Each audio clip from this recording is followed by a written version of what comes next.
Welcome to Wealthy on. I'm Eric Chemi. We haven't talked enough about insurance, specifically life insurance in these recent episodes. And I read a note that life insurance for a lot of people is their second biggest asset, something we don't think about, right? But there's this huge amount of money that's waiting for you being invested. And at some point, you'll either get it or your family will get it. There's a beneficiary to it, but we don't think enough about it. It has major implications for how people invest, the impact of interest rates, and what decisions they're making along the way. So I'm pleased to have Jay Jackson on the show with me today. He's the CEO of Abacus Life, which is a company focused on life insurance in particular. It sells life insurance, and it's a company that's publicly traded. People can invest in the company themselves. So Jay, thank you so much for coming on. I know you've had a long career in investments and insurance on Wall Street, so you've done so many things. Just walk me through the basic example here of maybe the biggest misconception a normal person has about life insurance. Sure.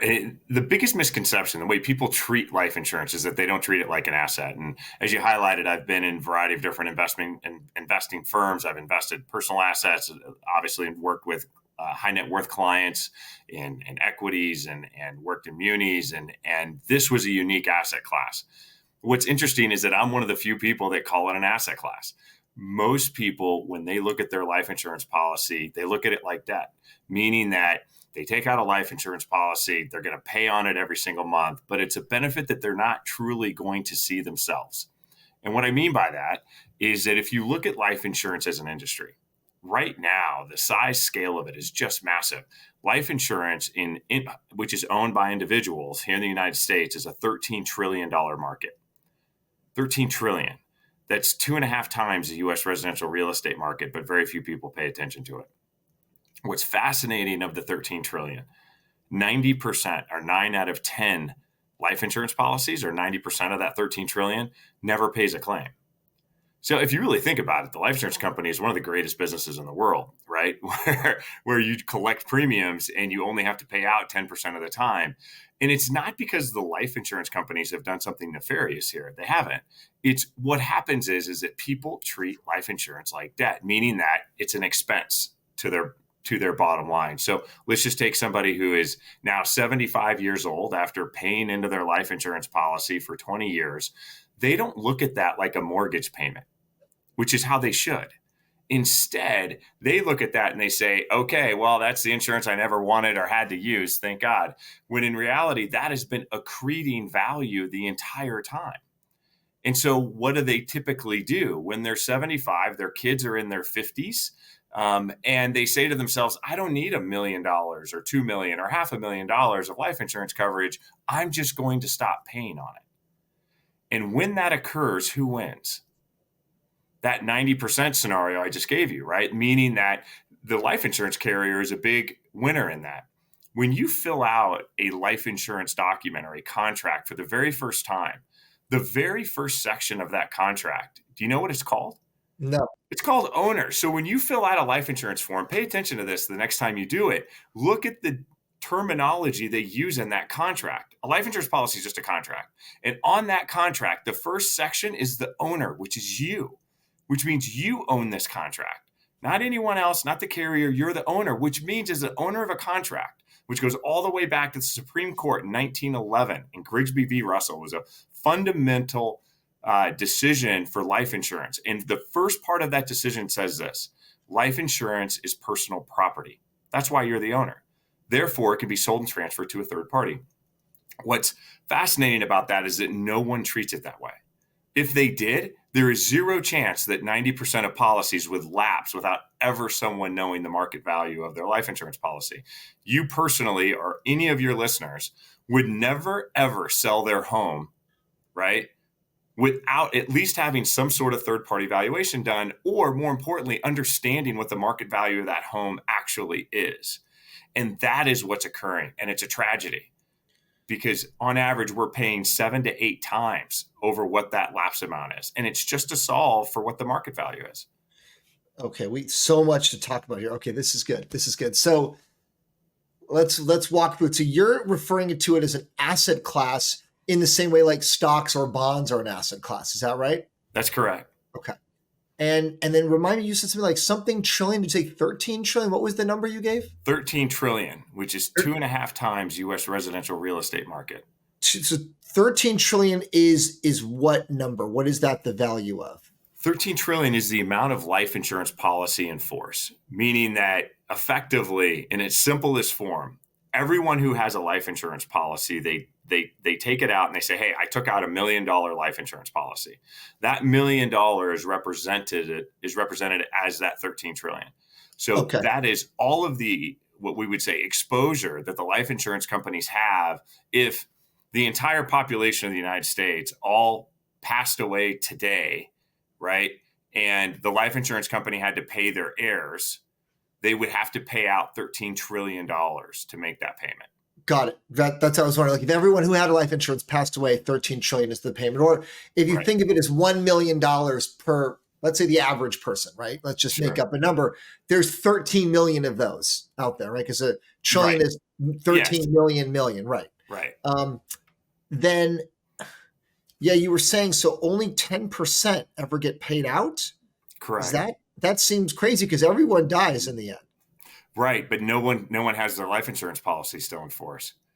Oh, they give it up. They stop paying it. They just stop paying on it. And it's because people don't treat their life insurance policy like an asset. They look at it like, oh, this is like my credit card debt. They don't understand that it accretes in value and has a market value. And if they did, 90% would never lapse. And that's our mission. That's my religion, to get out there and tell people that, hey, this life insurance policy that you thought was literally just to be used at some point in the future, if and when that occurred, actually has a value, and it has a market value. Is it because the word insurance is used as opposed to something else? It's sort of like, I don't need the insurance. My kids are old enough now, or I've made enough money. Like I don't need it. So I'm just going to, it's like car insurance, or like, I don't have the car. I don't need, is it because that word is getting in people's mind? I think so. I think that, when people look at insurance, again, they look at it as something they never want to have to use. Therefore, it can't have value, right? They just look at it. This is a wrapper to an asset. What I tell people every day is that you're right in that thinking is that it is a wrapper, but the asset is you. And what happens is that as you age, think about it. It gets more and more valuable every day. So think about it now, just really quickly from the investable because you're closer to the payout. You're closer to death, so it's more likely to pay out sooner. It is. Well, and it accretes in positive value. It gets more and more valuable every year you age, right? Because if you think about it, your contract end date, if this were a mortality driven, if this were a zero coupon bond, as you got closer to the maturity date, it increases in value significantly, right? The last 2 years of a zero typically trade at a premium or something much higher. Same thing happens here, right? The fact is, and I would say it's a sad fact because most people don't take this into consideration. Eric, I have bad news for everyone. We are all going to eventually have a mortality event. It is going to happen. When it occurs is actually quite predictable as you age. Because when you get into your 70s and even your 80s, you can do a look back and re-underwrite and understand what that medical profile looks like and say, okay, I'm 80 years old. I take the entire population who have the exact same genetic profile as well as historical medical profile. All of those distributions occur, and my average lifespan at this point might be 7 years, right? I look at this even further. It's not just life insurance. If you look at estate planning in general, what's mind-blowing to me is how much reliability we put into target date funds without any real background or understanding of how we're presenting our own target to that date, right? When I acquire a life insurance policy and I give someone that data and I say, your average lifespan based upon historical data, other people just like you, all the things that I just laid out, physician review is around 7 years. Why are you planning to age 95? Right? It's nonsense. And what's amazing, financial advisors do the same thing. they're just uncomfortable about having that discussion, and we all have to get Or more they just comfortable keep around pushing it out. They just keep saying, okay, you're going to live till 100. Like everyone's living to it. Yeah. 100, that kind of thing. And here's a fun fact about living to 100. There's never been a centurion over 6 feet tall. I don't know how tall you all are on this cast. My guess is you're probably, who knows, but if you're I'm over 6 foot, exactly 6 feet, but maybe 5'11" if I'm shrinking a little bit. I'm yeah, close. in that case, when you get to 90, you're going to be saying you're 5'11", so you can make it. But the point is Wait, that no one 6 feet tall has ever lived to 100? no. Really? Here's the real facts. If you start Really? to That's really think about crazy. it, I had no idea. if you cure every disease known to humankind, everyone, heart disease, cancer, right? Let's just start with cancer. If you cure cancer, do you know how long lifespan is increased total for the population? How much? 3.2 years. That's it. That's it. If you cure every disease known to humankind, you know how much lifespan increases? 5.6 on average. So let's start to have a real conversation about what this really means. People have this fear of running out of money, right, in their retirement, but we're not providing them any real data. And I'm speaking to the general financial industry to support that says, well, this is why that fear makes sense. And instead, we run from it. I do something much differently. I give them the lifespan data. And what we say is, okay, now that we understand what the lifespan is, let's look at what the fair market value of your life insurance policy is. Sure, in 7 years, the payout to your heirs will be $1 million. However, at age 80 today, that could be worth $300,000, not zero. Don't lapse it for nothing. And are you talking about term, whole, universal, variable? Which life insurances are you talking about? Yeah, so when you get up to past age 75, there's not much term left. No one issues term at age 75, right? So I assume we're ignoring term. I assume it's like, let's say I have some term right now that like takes me from 35 to 65, and that's it. And that's it. And then at 65, you have to make a decision. You're going to have to say, okay, I really can't get term, or if I can, it's not going to be great. It's going to be pretty expensive. I now want to think about having permanent life insurance to age 100 or 120 or whatever the protocol may be. And at that point, you're going to acquire either a whole life or a universal or an index universal. But universal life means something that effectively it's flexible premium. In a nutshell, here's what happens. You're going to start to overfund your premiums early, right? So at age 60, 55, et cetera, when you take that policy out, for you to have a target premium that stays consistent, ultimately to, let's say, age 100, you're going to overfund it early, meaning, your cost of term insurance at age 55 is much cheaper than what it is at 75, right? So you're going to overfund that because permanent life insurance is going to cost you more money at age 55. Overfund it, meaning you're going to build a cash value. You build that cash value so that when you get to age 75, you use the excess cash value to fund the increasing cost of insurance over time. The challenge in that math is it generally, specifically the last decade, when you look at the interest rate environment we've been in, those were underfunded. And so now at age 80, you don't have the cash built up to continue the policy at that premium level, which is why your premiums ultimately may go up. And we see that occur very, very often. Whole life, you're self-funding. But even with whole life, what happens is, again, as people turn age 80, they see this massive cash value. They're effectively self-funding a big part of any of their maturity claim. And therefore, they're going to get a loan against it, or they'll just take the cash and use that for other needs that they may have at age 80 or 85. And so, primarily, we're looking at those over the age of 65, those that have universal life policies. We estimate that, and it's a growing number every year, to be around 233 billion last year, 250 billion this year, 260 the next year, because as the aging population continues to retire, just like we talk about in the baby boomer side, this market just gets bigger and bigger and bigger. And the tragedy for us is that I think as great as we're doing is spreading this message and people are starting to get accustomed to what they hear, our entire industry only captured less than 2% of that 233 billion last year. And it's because of education. It's because of understanding and people starting to understand that, wait a minute, my life insurance has a value. Right. Yeah. So tell me then, so in Abacus, I assume you're buying these policies from people, or there's a transaction, like you said, Yeah. they're the owner. Let's say the 75-year-old version of me got this life insurance. It's going to pay out when I die, but I don't know how long I'm going to live. I don't want to keep making these payments. Normally, I would just be like, I'm out. Just walk Right. away from it. But Right. you're now all of a sudden there's an opportunity for, hey, Abacus is here. They'll buy Eric's life insurance. Correct. Explain what is the transaction now for that 75-year-old to get them Sure. with something and not with zero. First is information and education. We do run television commercials. I apologize in advance. I'm on them. So if you've seen me on those, I've got a blue, it's like a sweater that's a blend between Ted Lasso and Mr. Rogers. But it seems to work. But one of the big things that we did is we put a calculator, the same instant calculator that we were using on our customer service desk, which effectively has the ability to solve for net present value. And all we need is some basic information: the gender, the age, policy type, and policy size. And with that, we instantly put out a valuation based upon what that person thinks their own health criteria is. So why do we ask about health criteria? And why is that so important?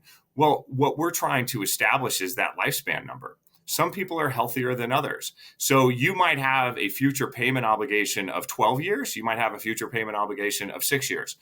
Our premise is, let's show you how the calculation is actually calculated for net present value, which includes lifespan, future cost, and then investor rate of return. And we provide all of that data to the policyholders. More importantly, we traditionally work, and a large part of our business set is with RIAs, financial advisors, and insurance agents. In fact, over the last, almost 20 years of our company's history, we've partnered with over 30,000 advisors over that time period. And during that process, what does that mean, though? I didn't mean to cut you, but what does yeah, it mean you partner with them? So 30,000 advisors, RIAs. What does a sure. partnership look like? So this is their client. And what we tell them is that we want to provide you the information so you and your client can make a suitable decision whether this is the right decision for them or not. One of the things we'll tell clients frequently is, here's the math, right? If it's over the next 7 years, this is your premium obligation over the next 7 years, and this is the rate of return you should pay your estate. Frankly, you should keep this policy. However, your market value in today's numbers could be $250,000, $300,000 per million. Our average payout per million is around 22% historically. So it's a significant number. We also find this really useful in large family offices. We see this in business transactions frequently. They ask us for us to do the valuation of the contract because it has real net present value. How we work with financial advisors, and most importantly, this is a highly regulated transaction. We are regulated in every state that requires it, which is 42 states. We're licensed in 41 of them, every state but Alaska. And there's some reasonings for that that has to do with their regulatory environment in general. But the point being is that these are state regulated documents that are used in the acquisition price. We make sure that the beneficiaries of that contract before they sell it are informed and sign off. We also get letter of competencies from the policyholder's physician. So therefore, we can do a look back here and say, okay, this is a real transaction that has a real dollar value, and the transaction itself is highly regulated. And it puts Abacus in a unique position because we're so regulated. There's not very many of us and other companies in this space that can do this. We are currently the only publicly traded company in our space, and getting the SEC caught up to speed on how we're doing a state regulated transaction was its own certainly hurdle. But we're very proud that we were able to work through that process, and we enjoy being a publicly traded company because it's brought a lot of very positive awareness to our transaction. Is this, I've read viatical. Is this viaticals where someone else takes over? So viatical is a little bit of an older term but specifically what a viatical is if someone has a lifespan of less than 2 years or 24 months, then some states will call that a viatical. And what we recommend, what? Who knows if you have a 2 year or less lifespan unless you have some terminal disease? Generally, it's a terminal disease. Okay. However, unless you're 89, right? You're 89 years old, there's a high probability that's probably 2 to 3 years, right? So it's age and or some sort of terminal disease. It's not an area of practice that we focus on. We use this mainly in estate planning. The average size of the life insurance policy we acquire is 1.5 million. And, the average, what we would say lifespan is almost 8 years. However, there are circumstances where you have shorter lifespans. The first thing we do is we educate those consumers and say, your policy may have a rider called an accelerated death benefit. Pursue that first. meaning go to the life insurance company and see if they'll give you up to 50% sometimes of that claim. And you can use it in today's dollars, because there's some people that might want to use that for different types of treatments that they may be seeking, alternative treatments. But we do work with a number of individuals that are, kind of working through different types of terminal disease, and they're looking for liquidity in their policy. Oh, rather than wait till they die and get 1.5 million, Right. maybe you can get 750 grand right now From the life insurance company. directly. And and if it's 2-year contract, again, it comes to the math. A lot of times you'll see those contracts transact at 75% of face, right? So instead of 1.5, it might be 1.2. So they're getting a bulk of those assets now. And then we have to just factor in the future premiums, et cetera. The other things that we do often in those types of cases where you have a shorter lifespan, we keep their beneficiaries on the contract for a certain percentage of that 1.5 million. So it might be 20 or 30%, however the math works. And then plus provide some sort of cash option, right? So it's a bit of a hybrid transaction where they get to maintain and stay on the policy. But in addition to that, they'll also receive some upfront net present value today.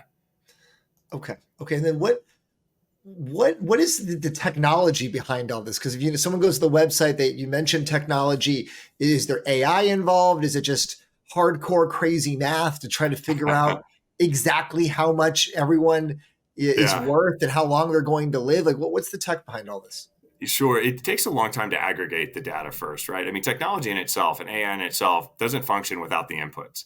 And we've got 20-year history of those inputs of really tracking different types of mortality experiences related to different types of impairments, right? Related to different types of genetics and family history. We then aggregate all of that data along with utilizing third-party lifespan firms that have medical actuaries on staff and their own sets of data. And then additionally, that we'll seek a physician review as well. But then you overlay the technology on top of that. So now you can actually look at all of these circumstances. What AI means to me is really large language models, the ability to process reams and reams and reams of data in an effective, efficient way that can be recalled easily. And we do use that. And we use that in a sense so that we can provide information to our clients in a very timely way, to their financial advisors in a very timely way. I think what you touch on is super important. Is that the aggregation of lifespan data over the next 5 years is going to fundamentally change how we do financial services. And all financial services, like even just your regular stock and bond investing, all of that. Absolutely. In fact, we're working now. Part of our verticals is what's called ABL Wealth. And inside ABL Wealth, ABL is our ticker symbol. ABL Wealth Advisors is a firm that we have launched as a subsidiary of our Publico in the last really 6 months is when we started the process, and building out even ETF models structured around someone's lifespan. So, effectively just making the target date fund scenario much more personal and much more accurate to that individual, right? So many of us just pick like 2035 target date fund and have no idea why. Now we can do that with some precision, but most importantly, in a very customizable, personal way. And you start to have those conversations now with financial advisors and how they're structuring these. What you're going to find is that, forever, if you go back in financial services, people talked about this 4% was the magic number for a SWIP. And the reason why is that they're running this out to age 95 or further. And what we say is, why are you doing a 4% SWIP on someone with a 5-year lifespan? That's nonsense. Oh, then you can do 20% and you'll be fine. It might not be quite that much, but it might be 12, might be 10, right? When you think about how annuities are issued, doing medically underwritten annuities would then give you significantly more monthly income if you had a better structure on understanding what the lifespan is. How do you figure out lifespan? What are the data points you're looking at that then help you predict a lifespan better than what had been happening before? Well, and large data matters here, right? So what you're doing is you're taking an individual and you're comparing them to a distribution curve of lifespan of individuals that have very similar traits. And so aggregating that information is the first challenge, and then being able to cross-reference it against other circumstances. But so what are the traits? What are the factors that tend to matter the most? Obviously, we know gender, age, location, like job. When we medically underwrite someone, there's as this continues to evolve, we're going to see genetics play more and more a significant trait, right? There are some recognizable genes at this point. Like there's a FOXO3A. If you have we all have it, but if you have that genotype turned on, it could indicate that you have a 50% higher probability to living past age 90, right? Those things are really interesting. It doesn't mean that that is the end all predictor of what your lifespan is. It's a combination of factors. And the biggest factors that we see that will impact your lifespan, one is BMI. How much and how much weight are you carrying above your muscle mass at certain ages is super important. And then what are the complications in relationship to that? BMI, diabetes, kidney disease, cardiovascular disease, and then historically looking at how that's impacted your family. Those things really matter. But I'll tell you, a step further are things like community, right? Understanding what the community is like. Are they living near relatives? We have a strong belief that, one of the things that we ask frequently, I'll tell you what, to all your listeners on this podcast, if you want to give someone a gift who's over age 75, you can give them significant extension in lifespan by doing one thing. Sending them a subscription, and I'm not going to tell which firm you should do it with. Send them a subscription to learn a second language. There's a couple of companies out there that have them. Why? Think about what that does. One, it activates their neurological, right? Two, what else does it do? Build communication. Three, what else? Community. Four, travel, movement, right? Engagement. And fourth, purpose. I think that the mental aspects and neurological aspects of who we are going to really matter on a go-forward basis. When I speak at conferences, I share some of the facts that you and I just spoke about, in relationship to, over 6 foot and those things, and they're fun and people kind of like, well, okay. But what I really tell them is that I'm going to give you the greatest gift. The greatest gift I can give you is the last 10 years of your life back, right? That's the data that we look at. And ultimately, we feel pretty confident when you get past age 90, things start to deteriorate no matter how old you are. You just saw the former First Lady from Jimmy Carter just pass away. Right. And how old was she? In her 90s, right? 90. I think she was 96, right? Yeah. She didn't live to 100. And Charlie Munger was 99. Didn't make it. He didn't make it. Like, it's such a fallacy to say you are. Right? You're talking about someone who had the best healthcare ever, right? She had attendance, she had people watching out for her, and she had community. And so I think when you really start to think about these things, now is how do I adopt this as an RIA or financial advisor or anyone into my practice? Life insurance is such a key component to finding liquidity. So to increase assets under management, to find liquidity for your clients who weren't actually realizing that had liquidity. And now you apply that to other financial assets and adding kind of a customized solution. I think we're going to see a huge impact on the financial planning practice over the next 5 years because of this. What's one example like that how financial planning may change if you just had to pick the biggest change you're predicting to see? Yeah.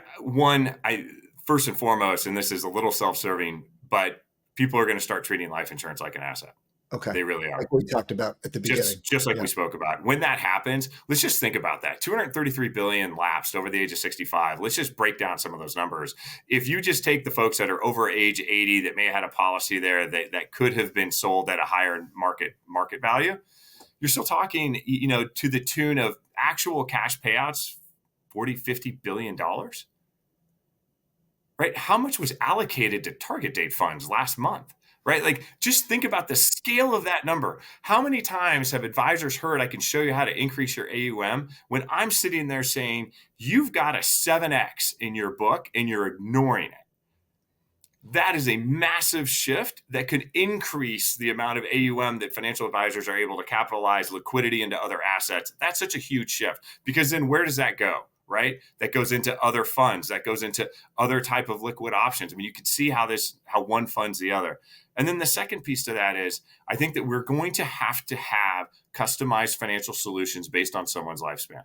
And I think that's going to have a monster impact on how we do things like estate planning, how we set up systematic withdrawal plans, right? The entire impact of that conversation. And if you as an advisor are not in front of that, your competition will be. How do I know how long I'm going to live?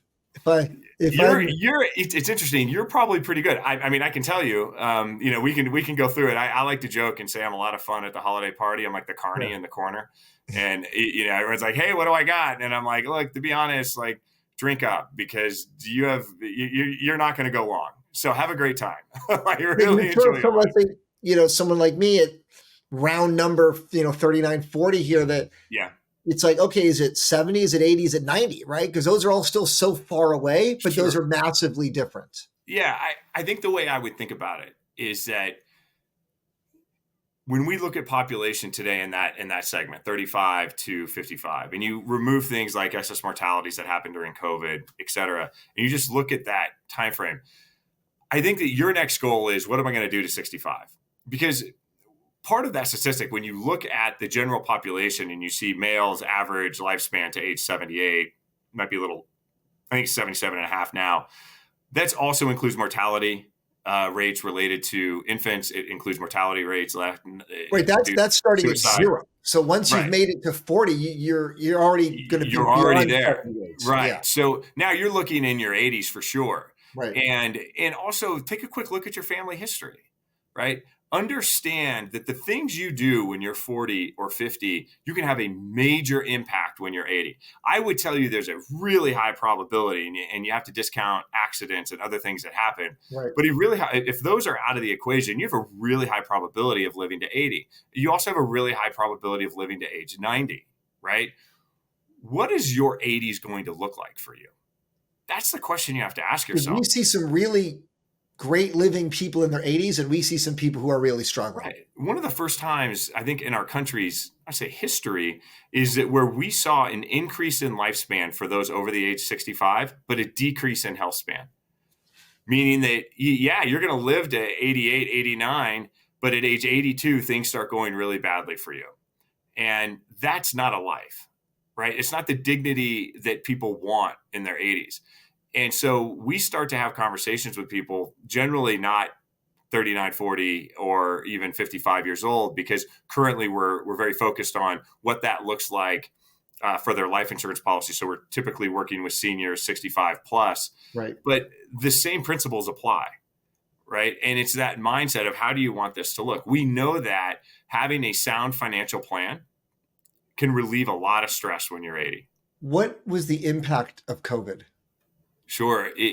Interesting. In our demographic, you would think that it would have been significant. But remember, the people we're underwriting, and if you're 75 plus, what we saw in COVID was that many of these individuals already had significant impairments, and COVID maybe accelerated those a little bit. Right. I can give you a classic example, and I use this often, and I'm not a COVID conspiracy theorist. I'm not any of that. I'm just telling you the facts. We had underwritten an individual who had been diagnosed with pancreatic cancer. That was 2 years prior to COVID. He passes away during COVID. The death certificate came back, and what did it say? It could have said either pancreatic cancer or it could have said COVID. It absolutely said COVID. Yeah. Right? We know he passed away of pancreatic cancer. I see. Like, he was going to pass away at that time anyway if COVID had never existed. Right. But then when you look at the reporting on that, for a number of reasons, it's a whole nother issue that I have in just how we report cause of death. Right. In our country. Generally, it's just primary. We don't report all the other things that are potentially involved here. And that ultimately hurts government agencies. Like, we did a call at the NIH 6 months ago, and the NIH was asking us for data related to what they call co-impairments. And we saw things in COVID that started to happen at the very end of 2019. For example, we were tracking 73 to 75-year-old, and we have one of the largest life tracking and mortality tracking databases. We can work with state and pension funds and insurance companies, help them identify when these occur. But we're also tracking comorbidities along the way, or what we call co-impairments. Like, and other things that you have in your body that might affect you. Yeah. So we started to see, it was really fascinating. We started to see that those that had a BMI over 30 with kidney disease and diabetes, we saw this excess mortality start to happen around the age of 74, like in November, December of 2019. And it was a leap off the page. I'm like, man, that's weird flow. The flu's really bad. Before March of 2020, before the shutdowns. Yes. And we were like, the flu's really bad. Right. Like, what's going on? This is some sort of, but it was, at the time, you're like, interesting. Let's keep an eye on it. And then, of course, you saw it really take off in March. So, I think the conversations with the NIH and others are using these type of co-impairment strategies to help predict what the next pandemic might look like. and who that might impact. Is it crazy? Because I've had conversations with people, they don't say it on camera, they say it privately. They say, look, maybe there should never have been a shutdown and all the inflationary spending afterwards. Everybody got COVID anyway. Mm-hmm. Everyone who was going to die of COVID died anyway. Like you said, and we're facing it now because now we're dealing with this massive stimulus that we're trying to deal with because we had all the shutdowns and COVID. Like, are we now still 4 years later paying for something that we could have simply not done? Because like you said, that was a person with pancreatic cancer. That person was going to pass away regardless, and we didn't need to shut down half the economy. Sure. I mean, I think, all of us could say that about different markets and things that have happened over the last 100 years, right? Like in retrospect, everything you said, I absolutely agree with. In the time, I think there was so much unknown. We weren't sure about some of those things. Like I had some statistical data, but it wasn't enough to support saying, hey, let's not do this. And I think that's where people stood. Now, again, I'm not on either side of that argument. I'm just about facts. But it's like you have better data. It's like you have better data than anyone else does. That's correct. We had very accurate data. I will tell you, as a business, we're based in Florida and we never shut down. Partly because we were sending checks to seniors and we were processing mortality claims. We were tracking medical data, and that was useful to the state. But in addition to that, we had really good data to support where we were as a business and a company. I think, the biggest thing that I hope everyone takes away from what happened with COVID is that we didn't apply any type of real, I think, thought process in the decision process of people based upon having COVID, whether you had the vaccine or not, right? So, being able to how long did immune characteristics take place post-COVID if you had it without it? And I think that I think that was a poor part of the decision process. Because, for the same reason, if you catch the flu during the flu season, you don't go get a flu shot after that, right? It's too late. It's over. Yeah. Yeah. We take that into consideration everywhere else. But in that decision process, we weren't, I think, they weren't doing that. And I think, there's a lot of mindset around that. I don't want to go down that road, but I think that was definitely a different episode. Yeah. Yeah. I mean, I have the data and so we look at people who survived COVID, who, in that same target group who were healthier, right? If I were to give advice to anyone today, is if you have a hard lesson from that, it's exercise, it's eat better, right? It's take care of your bodies. And because when you get to age 75, I don't care if it's COVID or anything else, you are frankly more vulnerable. And the things you do in your 39 and 40 or 50 or 55 have a massive impact.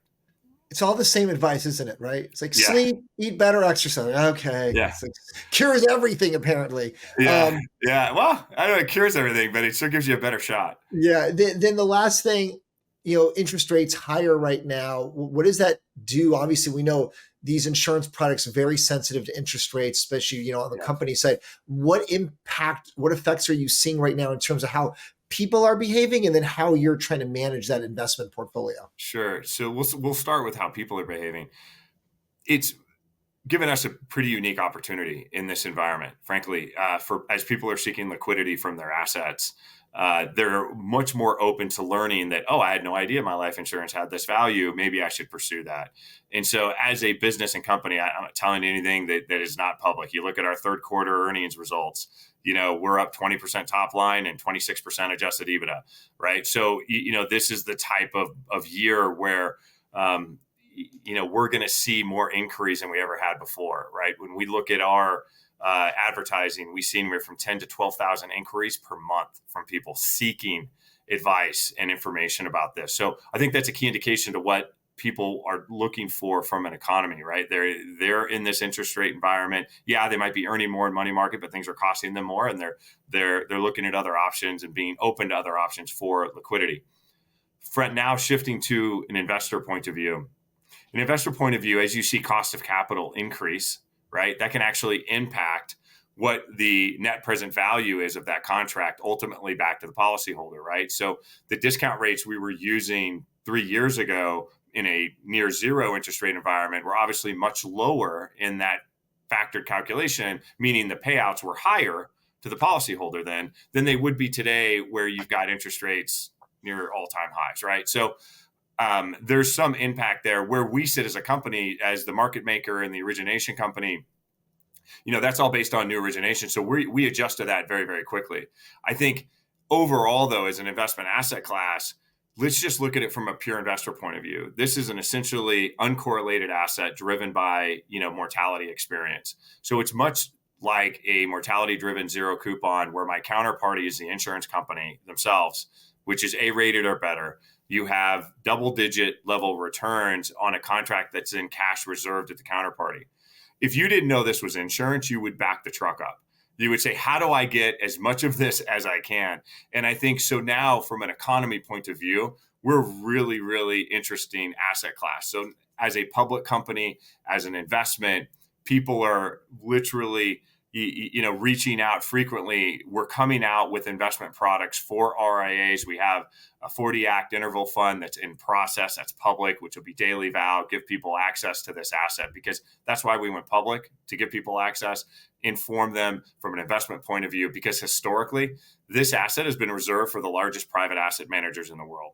And now we're making it available to every investor. And I think that's an important piece to where this is. It's a very interesting sliver or piece in someone's investment. And then, just the one final takeaway then for someone just watching this, if they remember one thing, is it simply, if I'm understanding right, is it just don't let these policies lapse. They always have some kind of value. They almost always have some kind of value. Yeah. Talk to somebody and get that value. Don't just let it lapse. If I remember one thing, is that right? It is. It is. You can go even to our website. We have a free calculator. It costs you nothing. No one's going to call you right away. Like, it's one of those things that you put in a couple pieces of your contact, and then you don't have to worry about getting some email and say, then we'll give you the numbers. We give you the numbers right then. Oh, yeah. People hate that. People hate that. Hate it. I hate it. That's why I didn't do it. Now, I got crucified, by the way, by marketing for that. They're like, you can't just give the data away. And I'm like, trust me, it'll all work out. It's fine. Give people the information.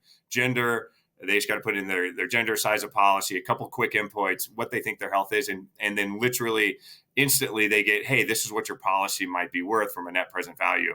And then from there, they can schedule an appointment. But whether, because a lot of people don't want to, maybe they're uncomfortable and they don't want to reach out, they want to talk to somebody, they just want to get a kind of an instant idea. And we do that now online. So it's really easy for people to do. Abacuslife.com, they can do it. Abacuslife.com. And then, so tell me, where are you right now? I know you're in a hotel. What are you doing? How are you joining us from the road today? That's a great question. I was afraid you might ask that. It was kind of fun.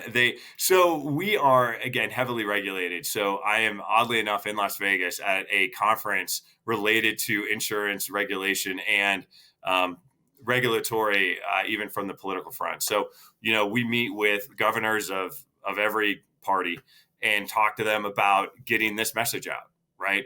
Because it has an impact on things like Medicaid, right? You take somebody who's going to potentially have to liquidate all their assets to qualify for Medicaid to get into a long-term care facility because the burden is too much on their family, the cost at $10,000 to $15,000 a month, the life insurance policy gets ignored. And we're sitting here saying there's hundreds of thousands of dollars. As taxpayers, we want them to get the money from their life insurance because we have to pay for their Medicaid anyway, so they might as well get everything they've got. Don't let it lapse. Don't let this lapse. It's just the big insurance companies that keep the money. That's right. And frankly, I want to say this to the insurance companies. They're really not the bad guy here in a sense. I mean, they're there to run a profitable business. Right. I'll also add that even the insurance companies are now some of our biggest clients. We help them optimize some of that kind of legacy, what they call, policies that were put out. And the insurance company might actually buy that back through us. And we obviously let the client know that. And in that scenario, that's a huge win, right? Because now the insurance companies remove this off their books. There's no mortality experience that someone's then waiting to occur. And the ultimate policyholder got today's net present value, which is what they really want. And the policy is off the books. So, there's lots of strategies here. But when you think about us as an institutional investor or an investor into whether it's Publico or whether it's into these other assets, it's really exciting, right? And we're truly just scratching the surface here, and it's all education-based. Amazing, Jay. Thank you so much. This has been fantastic. Jay Jackson from Abacus Life. The calculator's there. The information is there. I really hadn't thought about this myself before about letting these policies void. So I'm glad, people who are listening and watching and thinking about all that, and then as it relates to everything else that you're doing, as it relates to your stock portfolio, your bond portfolio, Right. your target dated fund, what are you doing in retirement? So Jay, thank you so much for coming on the show today. Likewise. Thank you. And for people watching, listening, we heard all these things, mistakes you can make with your finances. If you're not sure what you're doing with your finances and you don't have a financial advisor like Jay's talking about, you can go to wealthyon.com. We've got a short form too. You can put in your email, just like the Abacus Life short form, and a couple basic things. So if you're looking to talk to somebody, we've got some investment professionals that we endorse. Again, it's free. There's no commitment. There's no obligation. You can have conversations if you're trying to figure out questions like this. We've got those professionals that we endorse at wealthyon.com. And if you like this episode as much as I did, please like it, share it, subscribe, forward it, tell your friends. All of those things help get the word out there so the algorithms keep popping it up for more and more people to listen and to watch. So thank you again for watching this episode of Jay Jackson and I. Thanks for watching Wealthy on. I'm Eric Chemi. We'll see you next time.